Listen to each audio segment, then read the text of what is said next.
좋은 월요일 아침입니다. 다 함께 찬송가 254장 찬양하겠습니다. 찬송가 254장입니다.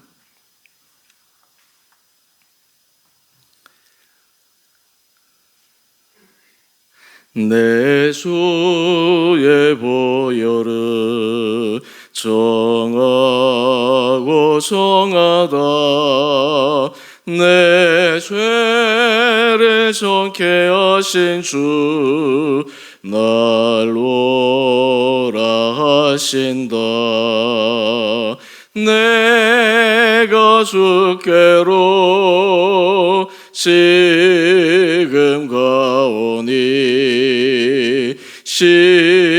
십자가의 보혈로 날 씻어 주소서. 약하고 주에도 주께로 나가며 힘주시고 내 추함을 곧 씻어 주시네. 내가 주께로 지금 가오니 십자가의 보혈로 날 씻어 주소서. 날로라 하심은 온전한 믿음과 또 사랑함과 평안함 다 주려 함이라. 내가 주께로 지금 가오니 십자가의 보혈로 날 씻어 주소서. 큰 죄인 복받아 살 길을 얻었네. 한없이 넓고 큰 은혜 베풀어 주소서. 내가 주께로 지금 가오니 십자가의 보혈로 날 씻어 주소서.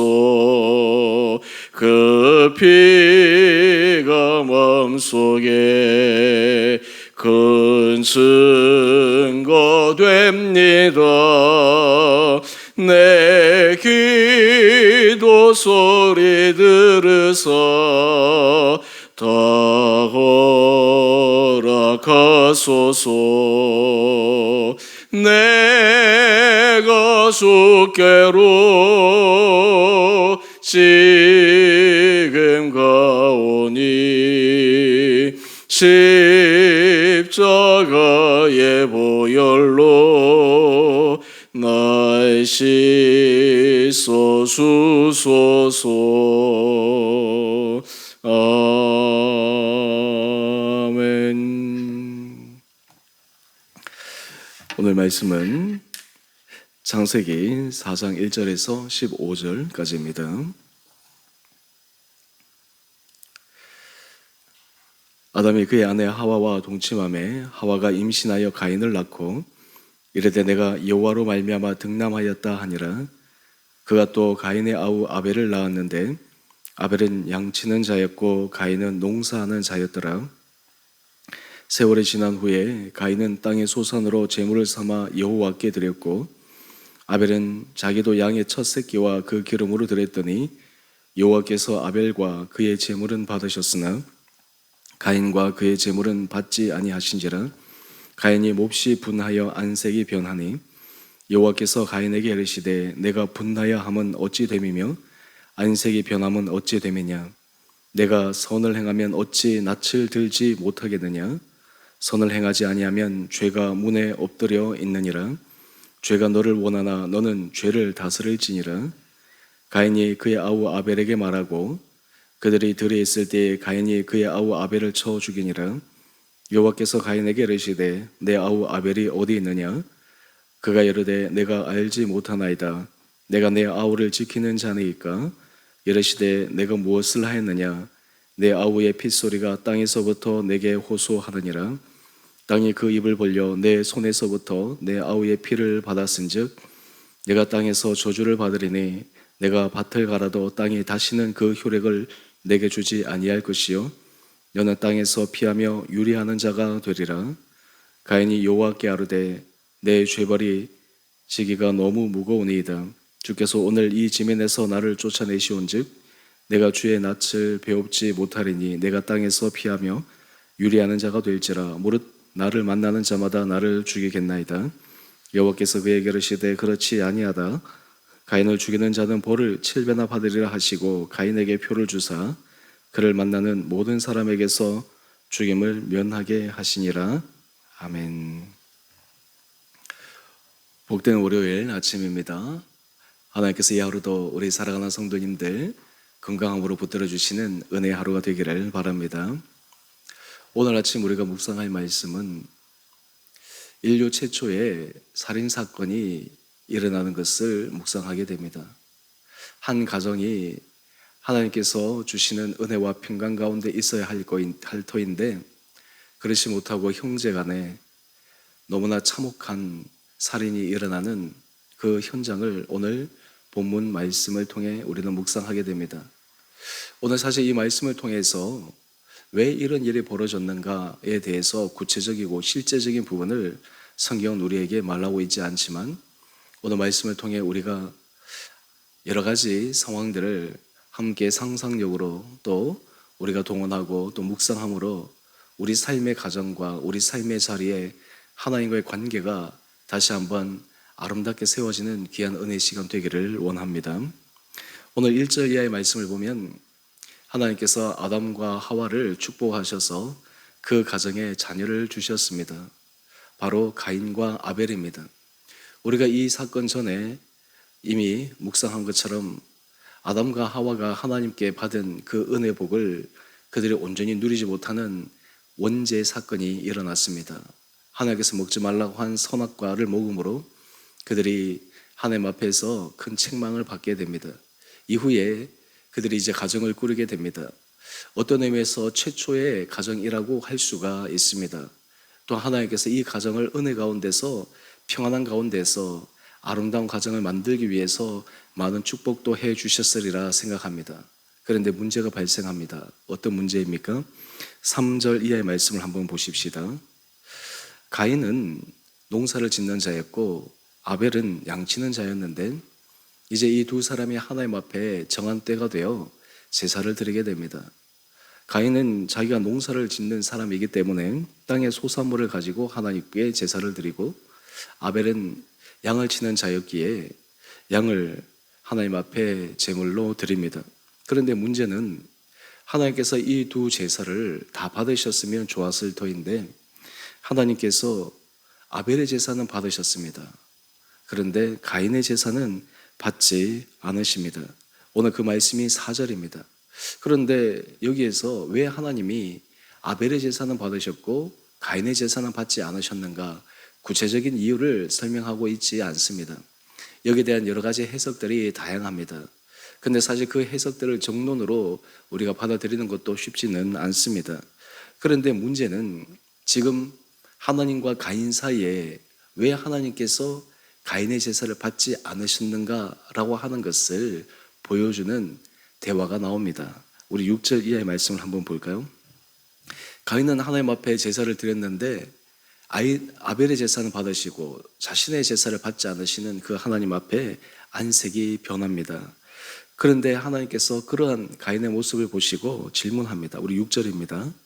내가 분나야 함은 어찌 됨이며 안색이 변함은 어찌 됨이냐? 왜 너는 내가 너의 제사를 받지 않는다고 해서 이렇게 화를 내고 이렇게 분하느냐라고 질문하고 있습니다.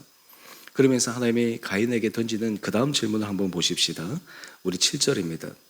아마 가인의 제사에 뭔가 문제가 있었던 것 같습니다. 하나님께서 말씀하십니다. 내가 선을 행하면 어찌 낯을 들지 못하겠느냐. 선을 행하지 아니하면 죄가 문에 엎드려 있느니라. 지금 하나님께서 가인의 제사에 뭔가 부족함이 있었다라는 것입니다. 또한 하나님께서 그것을 가인에게 일깨워 주고 있습니다. 그런데 가인은 자신의 부족함을 바라보기보다는 왜 하나님의 내 제사를 받지 않으셨는가에 대해서 그는 분내하고 있습니다. 우리가 심리적으로 조금 이 상황을 바라본다면 만약에 가인 혼자서 하나님 앞에 예배를 드려서 하나님께서 제사를 받지 않으셨다면 이렇게 분을 내었을까?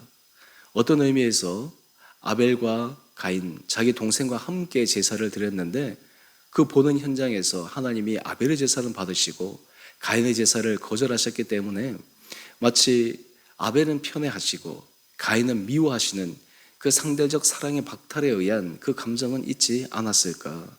어쩌면 이것이 더 가인의 마음에 자신이 부족함에도 불구하고 그 마음의 분을 참지 못해서 충동이 일어나는 것은 아니었는가 그런 생각을 해봅니다. 그럼에도 불구하고 하나님께서 가인에게 말씀하십니다. 우리 7절 계속 보십시다. 죄가 문에 엎드려 있느니라. 죄가 너를 원하나 너는 죄를 다스릴지니라. 지금 그 죄를 통해서 가인이 분을 내고 그 마음이 실망하고 있는데 그 죄 충동에서 벗어나라 말씀하고 있습니다. 여러분 이것이 지금 제사를 통해서 일어나는 사건입니다.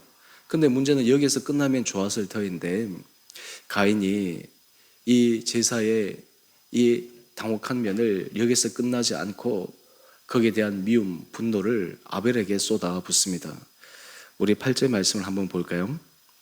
가인이 그의 아우 아벨에게 말하고 한글은 이렇게 번역되어 있는데 가인이 아벨에게 들여나가자. 아마 부모를 떠나서 두 사람만이 있을 수 있는 그곳으로 가자라고 이야기를 한 것 같습니다. 그러면서 거기에서 두 명이 있을 때 아마 가인이 아벨보다 여러 가지 힘에 있어서나 신체적인 있어서 우위를 점하고 있을지도 모르고 어떤 의미에서 목적을 가지고 나아갔기 때문에 아벨이 방심한 틈을 타서 아벨을 죽입니다. 그리고 돌아옵니다. 이 가인이 가졌던 분노가 아벨에게 고스란히 드러나게 된 것이 증가되게 된 것이죠. 근데 하나님께서 가인에게 질문하십니다. 우리 9절 말씀을 한번 볼까요? 가인에게 말씀하십니다. 내 아우 아벨이 어디 있느냐? 너무나 뻔한 질문인데도 불구하고 가인은 하나님 앞에 냉담하게 대답합니다. 내가 알지 못합니다. 내가 내 아우를 지키는 자니까 왜 나에게서 아벨의 소식을 질문합니까? 그때 하나님께서 말씀하십니다. 내가 무엇을 하였느냐? 내 아우의 핏소리가 땅에서부터 내게 호소하느니라. 무지한 아벨의 피가 죽어서라도 하나님 앞에 호소하여 하나님께서 그 책임을 가인에게 묻고 있습니다. 여러분 너무나 참혹한 일이 벌어졌습니다. 여기서 우리가 이런 질문을 해볼 필요가 있습니다. 가인이 이러한 범죄를 저지르게 된 것은 어쩌면 하나님께서 가인의 제사를 받지 않았기 때문에 하나님도 여기에 일정 부분 가인의 그 충동을, 그 분을 일으키는 잘못을 거기에 대해서 어느 정도 일정한 부분의 책임이 있지 않나. 근데 여러분 오늘 말씀에 있어서 우리가 주목해야 될 부분이 있습니다. 그것은 바로 오늘 우리 큐티의 제목을 한번 보실까요? 삶이 없는 예배자, 죄가 지배하는 삶. 오늘 사실 이 가인의 이 범죄는 전적인 가인의 개인의 문제였습니다. 제사를 드릴 때 하나님께서 분명히 그에게 제사에 대해서 예배를 드릴 때 원하시는 것을 가인이 갖추지 못했습니다. 또한 그것도 가인이 알았습니다. 여러분 여기서 한 걸음 더 나가면 지금 이 가인과 아벨 그리고 아담과 하와 이 가정이 어떤 의미에서 역기능적인 가정의 모습이 고스란히 드러난 것이 아닌가라고 하는 것을 우리는 추정해 볼 수가 있습니다. 여러분 사실 우리 가정이 평안하기를 원합니다. 그리고 부모 입장에서는 형제지간이 우애 있게 되기를 원합니다. 그런데 여러분 이것이 참 얼마나 어려운 일입니까? 참 형제들 간에 우애 있게, 형제들 간에 정말 이게 돈독하게 서로 살아가게 하는 것이 얼마나 쉽지 않은지 잘 알 것입니다.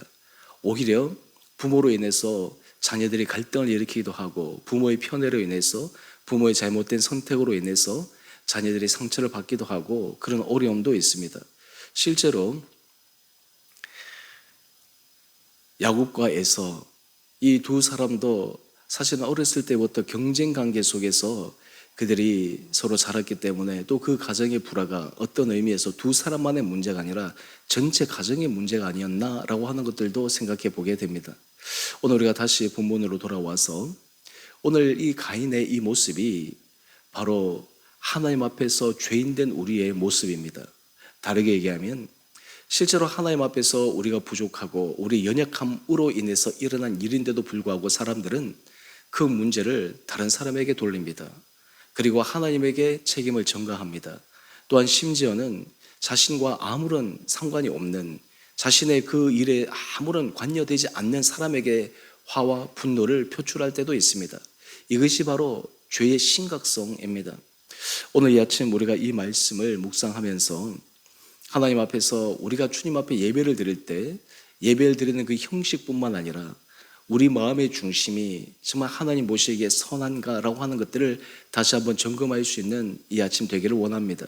또한 뿐만 아니라 우리 가정 전체가 하나님 앞에서 온전한 예배자의 자리에 나갈 수 있는 거룩한 가정이 될 수 있게 되기를 하나님 앞에 은혜를 구합시다.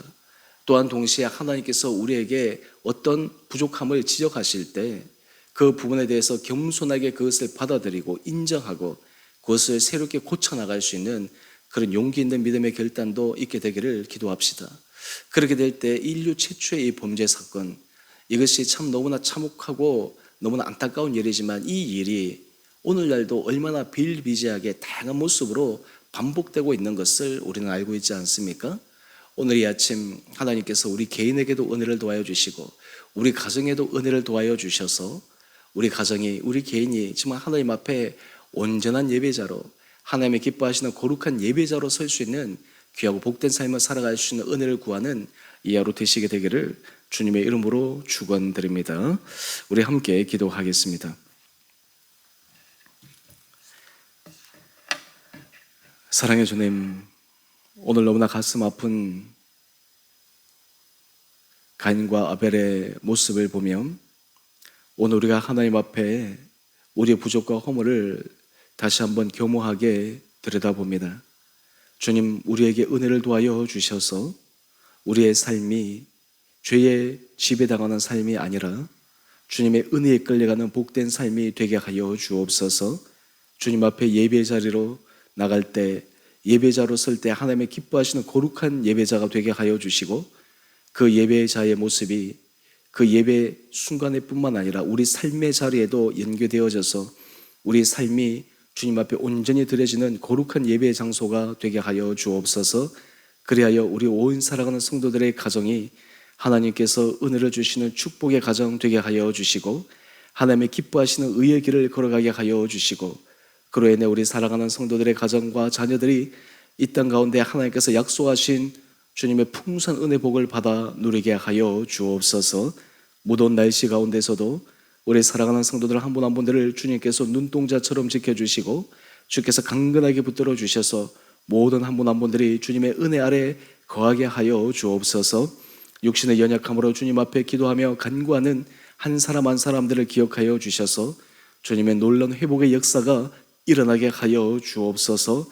심령의 위로가 필요한 사람들, 삶의 구체적인 하나님의 도움이 필요한 사람들, 삶의 큰 어려움에 겪고 주께서 우리 가운데 은혜를 주기를 간절히 소망하는 가정마다 하나님께서 친히 은혜 가운데 찾아오셔서 우리 성도들이 오늘도 주 안에서 힘을 얻는 복된 하루 되게 하여 주시고, 우리 주 오늘 교회가 날마다 주님의 풍성한 은혜 아래 거하여 이 교회를 통해 살아계신 하나님의 이름을 드러내는 데 쓰임받는 복된 교회 되게 하여 주시기를 우리 사랑하신 예수님 이름으로 감사기도 드리옵나이다. 아멘. 하늘에 계신 우리 아버지, 아버지의 이름을 거룩하게 하시며 아버지 나라가 오게 하시며 아버지의 뜻이 하늘에서와 같이 땅에서도 이루어지게 하소서. 오늘 우리에게 일용할 양식을 주시고 우리가 우리에게 잘못한 사람을 용서하여 준 것 같이 우리의 죄를 용서하여 주시고 우리를 시험에 빠지지 않게 하시고 악에서 구하소서. 나라와 권능과 영광이 영원히 아버지의 것입니다. 아멘. 오늘도 믿음 안에서 승리하시는 복된 하루 되시기를 바랍니다.